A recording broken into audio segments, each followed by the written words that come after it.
Eu queria agradecer a todos. Hoje nós vamos falar sobre cirurgias robóticas e nós temos que fazer alguns agradecimentos ao hospital que nos cedeu espaço, o Hospital Mirante, que é da Beneficência Portuguesa. E hoje nós temos um grande convidado, um dos grandes cirurgiões da cirurgia robótica no Brasil, que é o Dr. Ricardo Abdala. Ele é professor colaborador do Departamento Gastrocirurgia do Instituto Central do Hospital das Clínicas e é o coordenador da cirurgia robótica aqui do Hospital Mirante. Bem-vindo, Dr. Ricardo. Muito obrigado pelo convite. É um prazer estar aqui. Espero poder ajudar aí nos esclarecimentos da robótica e o que nós estamos propondo aqui. Não, dúvidas são muitas, né? Desde médicos a pacientes. Acho que o robô que opera não é o médico. Então vamos ver se a gente consegue tirar as dúvidas e fazer os esclarecimentos. Vamos em frente. Podemos começar primeiro? Podemos começar. Vamos lá? Pronto? Sim. Então, ó, qual a diferença entre laparoscopia e robótica, uma vez que elas são cirurgias minimamente invasivas, ou seja, faz um corte pequeno, elas são menos agressivas, causam menos dor e a recuperação é mais rápida. Tem alguma diferença? Por exemplo, se eu vou fazer uma cirurgia, por que eu vou fazer robótica e não a laparoscópica, por exemplo? A escolha da cirurgia robótica a partir do momento que você faz uma videocirurgia, a laparoscópica, e você tem uma pinça e uma câmera entre você e o seu paciente, você robotizar essa pinça e essa câmera é que torna a cirurgia robótica mais interessante do que a videocirurgia. A cirurgia robótica ela tem uma interface computadorizada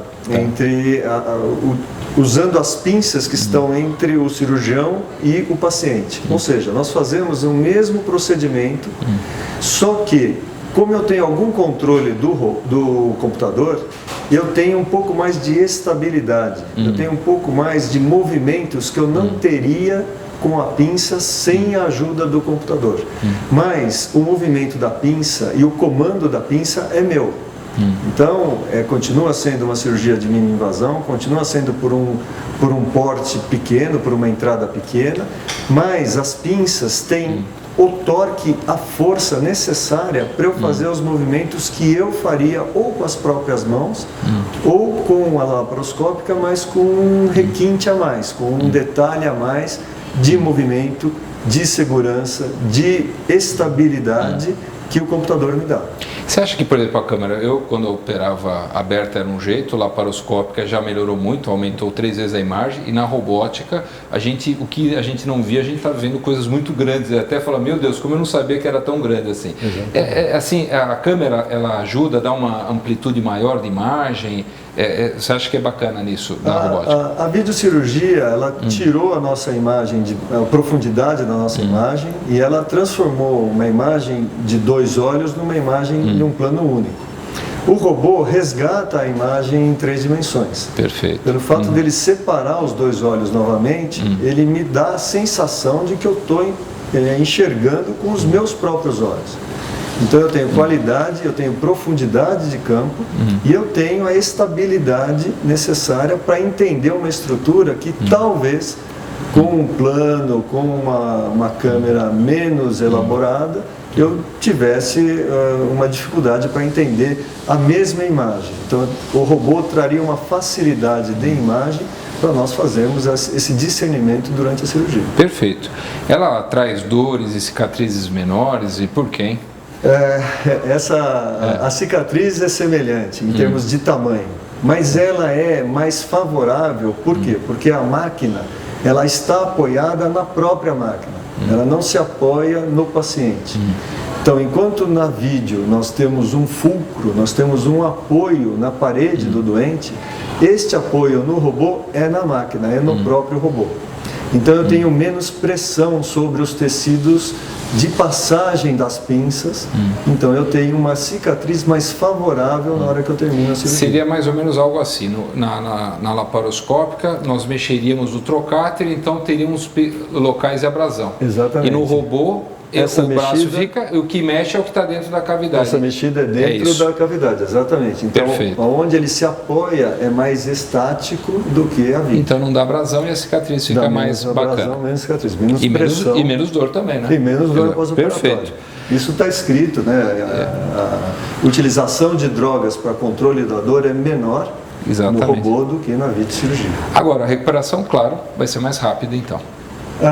Existem alguns trabalhos, e entre eles um trabalho já brasileiro, prospectivo, randomizado, no Instituto do Câncer do Estado de São Paulo, que já mostra que a internação de um tipo específico de doente é menor com a robótica quando comparada à videocirurgia ou à cirurgia aberta. Perfeito.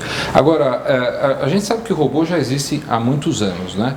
E Sim. Eu me lembro quando houve a laparoscopia, no começo de 89, 90, a coisa se expandiu muito rápido, né?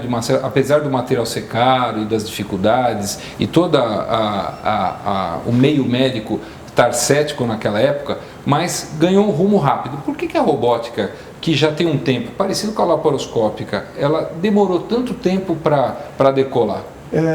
Talvez a robótica precisa de um pouco mais de envolvimento da estrutura, ou seja, precisa de um pouco mais de estrutura, né? Estrutura de engenharia, estrutura de informática, estrutura de enfermagem.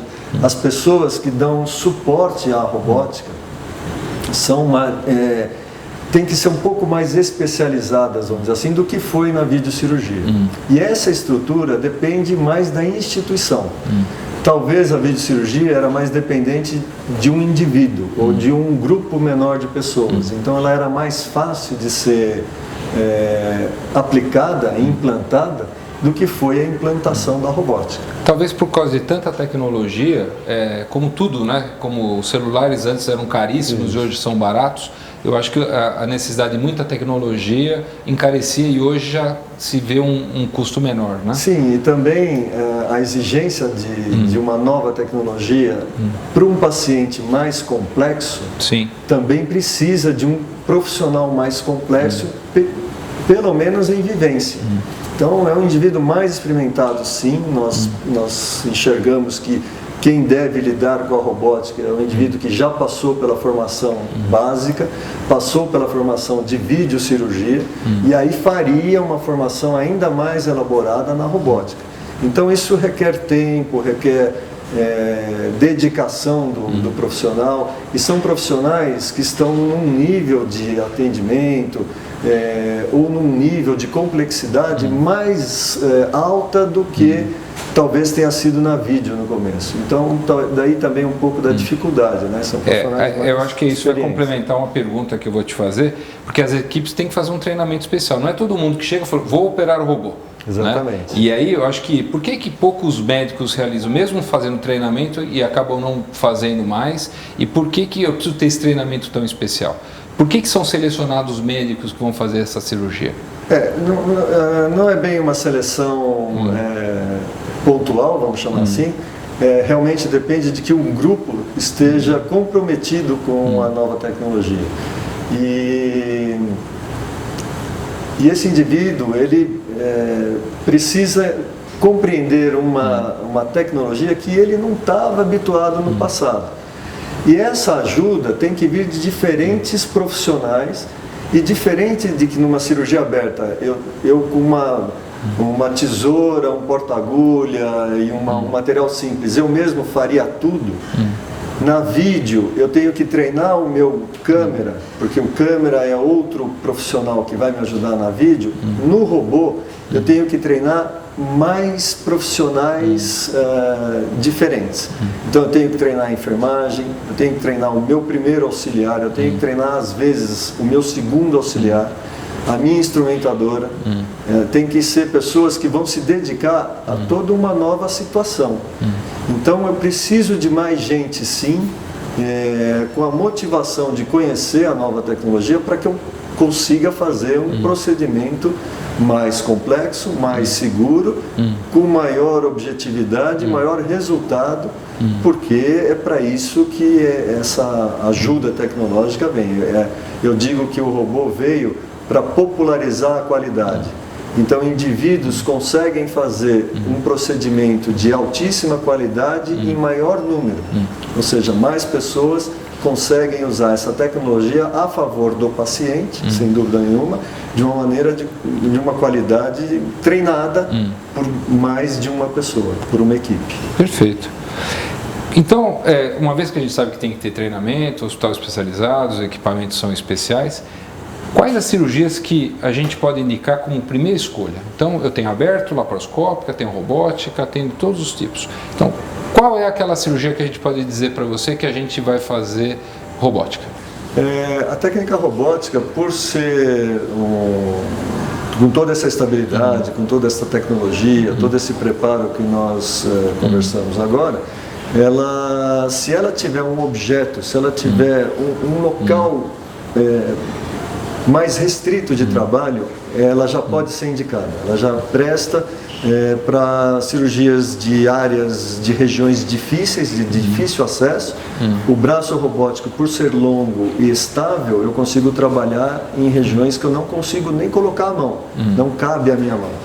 Então a robótica se prestaria para este tipo de cirurgia. Por exemplo, cirurgias de esôfago, não é que nós estamos falando do aparelho digestivo. Lógico que tem cardíacos, tem outras coisas, mas esôfago acho que vai muito bem porque consegue penetrar sem precisar às vezes abrir o tórax. O tórax de uma maneira geral, o pulmão, o esôfago, o hilo pulmonar, o mediastino, a região central do tórax, em que nós podemos acessar a base do coração, um timo, a parte inferior do esôfago. Porque o espaço é apertadinho e o braço robótico entra lá. Ele é apertado e ele é rígido. Isso. Eu não tenho como afastar sem machucar outras estruturas. Então aí ele cai como uma luva. Aí se eu tenho movimento de punho perto do objeto que eu estou trabalhando, isso facilita muito o processo cirúrgico. Outra seria pâncreas também, pelo espaço, para poder fazer a anastomose, que o segredo do robô, a grande vantagem, além da grande visão e o conforto, é a sutura. A sutura. Na hora que a gente dá ponto, porque ele faz um movimento de punho, né? Exatamente. Você pode dar ponto de qualquer jeito. E ele, assim, tudo que trabalha no centro do doente, tudo que está no meio do paciente, então você falou o esôfago, o pâncreas, o hiato,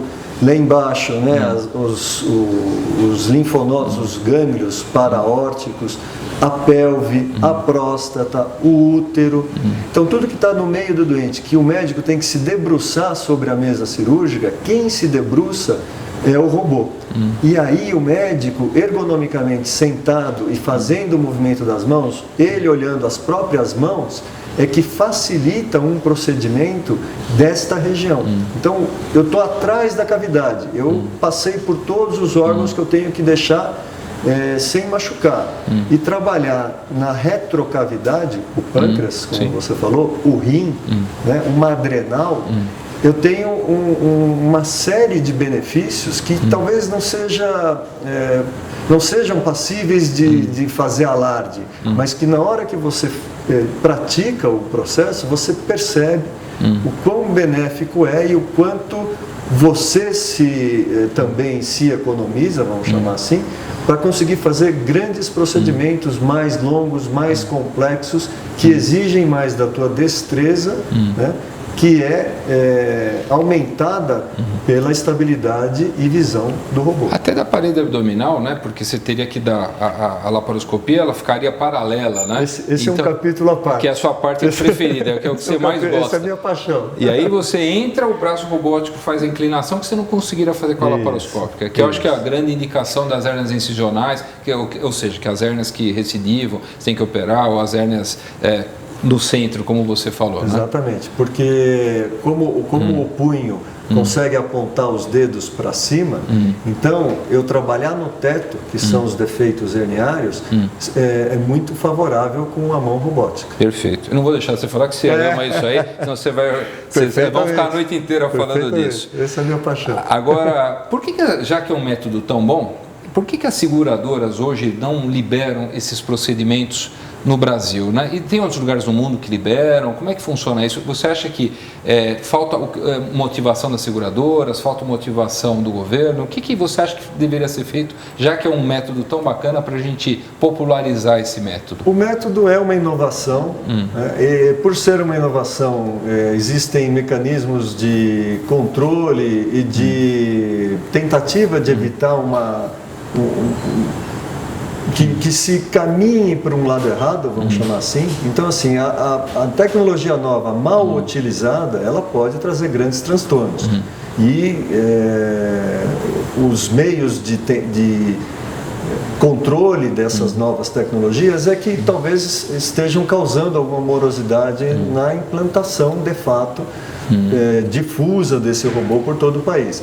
Existe sim a questão financeira, os convênios ou as fontes pagadoras têm uma maneira de funcionar que também tem os mecanismos delas de evitarem as inovações mirabolantes, vamos chamar assim. O robô, ele veio para ficar, ele vai continuar se desenvolvendo, ele vai continuar trazendo mais benefícios, mas as provas de conceito, os benefícios consagrados, eles vão acontecer com o tempo. E talvez nós não tenhamos ainda este tempo para que as operadoras aprovem de uma maneira facilitada o robô. Hoje você acha que, por exemplo, alguém poderia internar como se fosse uma laparoscopia e ele acaba pagando alguns custos que são variáveis de hospital para hospital, dependendo da qualidade de tudo que envolve o atendimento, para que você faça essa cirurgia robótica. Então o custo seria apenas desse equipamento que você não é coberto pela seguradora. Sim, nós temos acesso a essa tecnologia. Você é um profissional capacitado, você entende o benefício do robô. No momento que você propõe isso para o seu paciente confia na sua palavra. Então ele torna-se um cúmplice do seu procedimento. Além de ser o indivíduo que vai receber o procedimento, ele tem que concordar com esse procedimento. A partir do momento que você consegue passar para ele todos esses benefícios, todas essas vantagens e que ele vai conseguir esse benefício para a saúde dele, a maioria dos pacientes acabam concordando com esses custos, que não são custos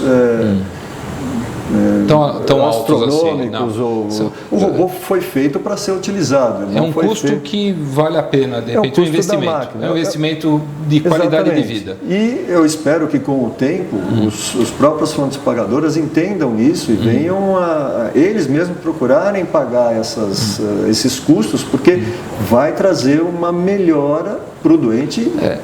Ricardo, acho que você é um dos inovadores e outras pessoas que vão falar N números de médicos super competentes no Brasil. Eu acho que o Brasil é a bola da vez da robótica no mundo. Eu acho que assim está se desenvolvendo muito rápido esse processo. Eu acho que talvez essa popularização e esses médicos influentes, eles fazendo esses procedimentos, vai haver uma pressão do próprio segurado em cobrar das seguradoras uma resposta. Uma vez que ela está pagando, ela tem direito a ter um procedimento de qualidade. Eu acho que isso vai acabar mudando, como foi na laparoscopia. Nós sentimos isso no começo, demorou 6 anos mais ou menos, né? Foi 6 anos? E aí depois de 6 anos... E algumas até mais, né? Até mais, acabou liberando. Porque a gente foi por partes, né? A gente começou pela vesícula, imediato, aí foi indo por tipos de cirurgias, né? Agora, uma pergunta que eu acho que todo mundo gostaria de saber. Eu estou lá operando com o robô. Se der alguma dificuldade, dá para parar o robô? Acabou a luz, quebrou, pegou fogo no robô? Como é que funciona isso aí? O que eu faço se der algum pane? Então, a máquina, ela prevê continuar funcionando mesmo sem força, né? Sem força de luz. E ela prevê um momento de exceção em que eu consiga desligar os braços e continuar operando ou por vídeo ou por cirurgia aberta. Então, normalmente, é isso que acontece. Se eu tiver uma pane eletrônica da máquina, ela tem pelo menos 6 níveis redundantes de segurança. E essa também é uma exigência de novas tecnologias que vem desde o FDA americano, que é a agência de controle dessas novas tecnologias nos Estados Unidos, e eles colocaram realmente ela tem que ter 6 falhas para que ela deixe de funcionar, a máquina robótica. Então, existe uma segurança inquestionável e existe ainda a catástrofe. Se acontecer uma catástrofe, eu consigo desligar com uma chave, né? Eu retiro os braços robóticos e continuo a minha cirurgia normalmente. Essa chave fica junto da máquina. Quando a gente fala catástrofe, quer dizer, parou de funcionar mesmo. Parou de funcionar a máquina. Não é com o doente. Exatamente. Né? Então, aí você vai lá, tira os braços, desligo, desconecto e continua operando normalmente com pinças laparoscópicas. Sim. Perfeito. É isso que é importante. Ou aberta. Quando precisar. Ou até, não precisa ser uma catástrofe. eu tenho uma limitação cirúrgica, eu mudo o procedimento. Como é na laparoscópica. Como é em qualquer ato cirúrgico. Exatamente. Isso. É o bom senso do cirurgião. Exatamente. Saber parar e saber mudar o método, não insistir no método. Isso, estamos cuidando do paciente. Né? Por isso que eu acho que a vantagem da robótica é que quem faz hoje atualmente são os que são muito experientes. Sim. Então, tem a humildade de saber quando parar e quando escolher o método certo para cada caso. Concordo. Qual o futuro hoje, Ricardo? A gente está vendo muita inovação, e a gente viu isso na laparoscopia, não tinha, por exemplo, antes era lâmpada halógena, virou xenon, antes não tinha imagem HD, virou HD, a gente sentiu isso na laparoscopia. E na robótica está evoluindo muito rapidamente, e é assustador que a gente faz alguns treinamentos, nos pedem para ser piloto de teste, às vezes fora do país a gente vai, e a gente está vendo coisas assim que parece ficção científica. Qual que é a futura geração dos robôs? O que eles vão ser capazes de fazer? O que vai mudar? O que nós aprendemos, nós já temos no Brasil 10 anos de história de cirurgia robô assistido e robótica, né? A cirurgia, ela tem as duas coisas, porque nós temos um robô, que é o Da Vinci, que é o robô que faz o que nós sempre fizemos, que é o que nós fazemos com a vídeo, nós estamos fazendo com o robô. E existem alguns braços robóticos para outros procedimentos. Então, a impressão que dá nessa experiência desses 10 anos, mesmo com esta máquina, com esta empresa, é que a mão robótica ela vai ficar cada vez mais dedicada. Eu vou ter um braço robótico para fazer um tipo de procedimento. Então, no mesmo braço robótico, por exemplo, eu vou ter uma câmera, uma pinça, um corte e um controle do sangramento, uma hemostasia. Então, eu vou ter tudo isso num braço mecânico só que como são 4 comandos e eu só tenho 2 mãos, esses comandos vão para um computador e eu faço os comandos a partir das minhas mãos, dos meus olhos, dos meus pés. Então, está se caminhando cada vez mais para facilitar os comandos no indivíduo. É como se eu vestisse a máquina e pudesse controlar um braço mecanizado, dedicado, ou dentro do paciente, ou à volta do paciente. Então eu posso controlar a posição na mesa, eu posso controlar a entrada, aonde que eu vou entrar, se na barriga, se no pescoço, se no tórax. E aí, para cada lugar desse, eu vou ter uma série de comandos, uma série de pinças para fazer o procedimento que eu preciso. A gente vai agora, daqui a pouquinho, mostrar o robô, mas assim, uma das coisas que mais me chamou a atenção, os novos robôs, né, que eu tive a oportunidade de ver, são óculos, né, que em vez de você usar o console, você usa um óculos muito famoso hoje, né, que as pessoas fazem videogame, né, e você fica sentado, e é o que você falou de movimentos harmônicos, né, então fica menos cansativo ainda. E fora de você buscar imagens, né, tridimensionais sobre o exame do paciente, você vê a posição das pinças para te ajudar a dissecar um vaso, um tumor, isso é fantástico, né? Fantástico. Isso aí, o céu é o limite para isso. O céu é o limite, já existem alguns procedimentos que o robô mede as distâncias, então ele não bate em nada, ele não machuca nada. E uma coisa interessante, você já deve ter visto esse protótipo, é você fazer os movimentos sem nada nas mãos. Isso, exatamente. Com luva, como se fosse luva. É uma luva eletrônica que faz o movimento e a pinça se mexe. Isso eu sinto falta. Eu já testei isso em laboratório, eu sinto falta de pegar algo. Então, para você ver, e as pessoas, as gerações que estão por vir, provavelmente as gerações que vão usar esses robôs no dia a dia, entendem isso como uma coisa naturalíssima. Eu não nasci com computador, hoje os neném nascem com um tablet na mão. Com tablet na mão, exatamente. Então nós temos que enxergar isso. Nós temos que estar preparados para usar a nossa experiência para toda esta inovação que está por vir e fazer a interface com o doente. Vamos mostrar lá para a gente como é que é a máquina? O que fazemos? Vamos lá então. Vamos lá. Obrigado, então, vamos lá. Obrigado.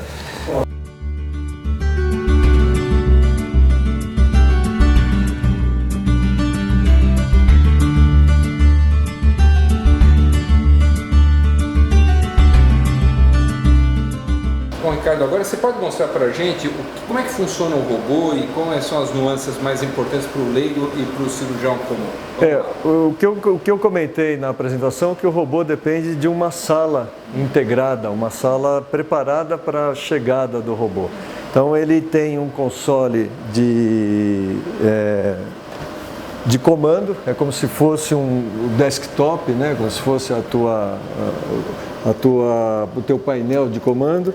E eu faço os movimentos aqui que são obedecidos pelas pinças que vão estar encaixadas no paciente. Então, só para vocês entenderem, essa máquina ela fala com a mesa cirúrgica, os dois se movimentam em conjunto, um obedece o outro quando necessário, e as imagens que o robô produz estão todas reproduzidas nesses monitores de uma maneira idêntica. Qual a importância dessa maneira idêntica? Não cansar os olhos do cirurgião. E para eu ter essas imagens idênticas em cada monitor, eu preciso de um sistema computadorizado que faz parte de toda esta integração.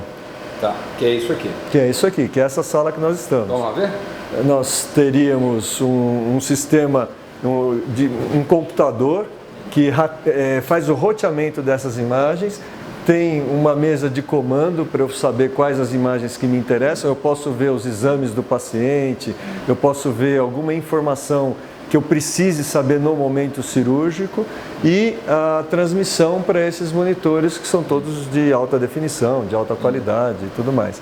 A mesa cirúrgica em si, para conversar com o robô, ela tem toda uma preparação, né? Ela é uma mesa que tem comandos variados, né? E esses comandos é que fazem as máquinas se falarem em benefício do paciente.